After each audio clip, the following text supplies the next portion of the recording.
Up Amy Goodrich, I think also online.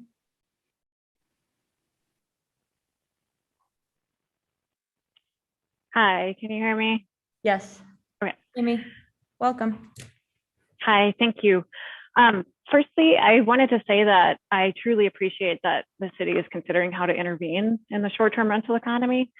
And to some extent, I do think that licensing is a good first step, but I really think we need to step back and ask, what is the problem that we are trying to solve with this ordinance? And so with that in mind, it's just disappointing and tone deaf to me that the main thrust of what's been drafted is a handful of mostly meaningless administrative blanket requirements that are focused on insurance, because to me, that is completely missing the mark.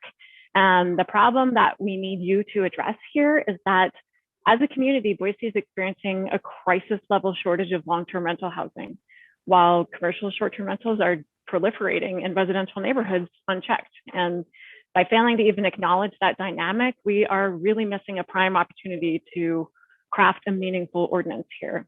So I do think that it's important not to vilify short-term rentals as a whole, particularly after hearing some other testimonials. And to that end, I would like to point out that there are two very distinct types of owner participants in the short-term rental economy. And the effects to a neighborhood's integrity or to the public welfare of an owner occupant choosing to use an extra bedroom or an otherwise unoccupied ADU at their primary residence as a short-term rental, those effects are minuscule and they are completely different than the effects experienced by a neighborhood of a significant amount of homes being bought, held, and operated solely as unoccupied commercial short-term rentals by offsite investors. And it's that second type of short-term rental that is transforming residential housing in our neighborhoods into de facto hotels.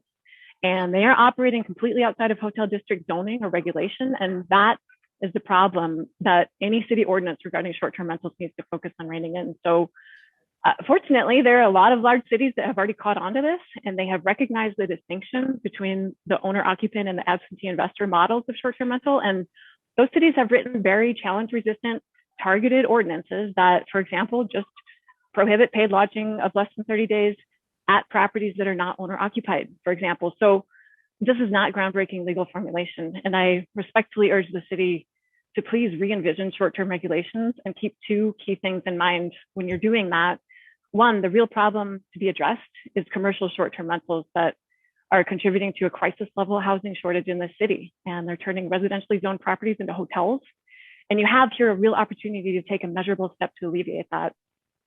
And number two, neighbors that are privately occasionally renting out otherwise empty spaces in their own occupied primary residences, that's separate from the problem. Boise needs a targeted short-term rental ordinance that limits the ability or impacts the financial feasibility for absentee investors to buy up desperately needed residential housing and convert it into unregulated, unoccupied hotel businesses. So please go back to the drawing board on this one. Thanks, Amy.